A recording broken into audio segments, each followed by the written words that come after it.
গোবরটা একেবারে সফট, একেবারে নরমও না আবার শক্তও না। আসসালামু আলাইকুম, আশা করি সবাই ভালো আছেন। গরু পালন নিয়ে অনেকের মনেই অনেক ভুল ধারণা থাকে এবং অনেকে অনেক কিছু জানেন না।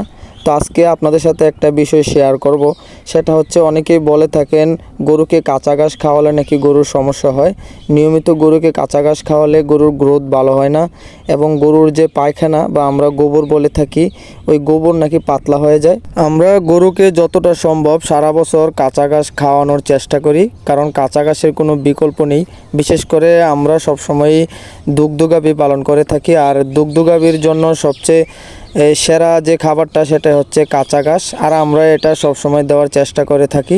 আর এই কাঁচা ঘাস খাওয়ালে গরুর কোনো সমস্যা হয় কিনা বা গরুর পায়খানার কোনো পরিবর্তন হয় কিনা সেটা আজকে আপনাদের এই ভিডিওর মাধ্যমে দেখানোর চেষ্টা করবো ইনশাল্লাহ। তো আপনারা ভিডিওর মাধ্যমে দেখতেই পাচ্ছেন গরুকে কাঁচা ঘাস খাওয়াচ্ছি। তো চলুন আপনাদের গরুর গোবরটা দেখাই।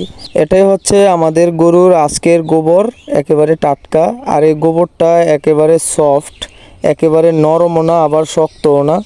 তো আমার জানা মতে আমরা যে প্রত্যেক দিন গরুকে কাঁচা ঘাস খাওয়াই, আমাদের গরুর যে গোবর, এই গোবর কখনো পাতলা হয় না, মিডিয়াম থাকে, আবার একেবারে শক্ত হয় না।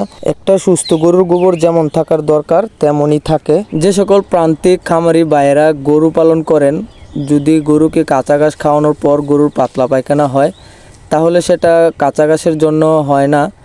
আসলে অনেক সময় ঘাসের মধ্যে অনেক ময়লা থাকে, বিশেষ করে যারা ক্ষেত নিড়ানি দিয়ে যে গাছগুলো গরুর জন্য আনেন, লোকাল গাছগুলো, ওই গাছগুলোতে অনেক সময় মাটি থাকে এবং অনেক সময় শামুকের ডিম থাকে, ওই কারণে গরুর পাতলা পায়খানা হতে পারে।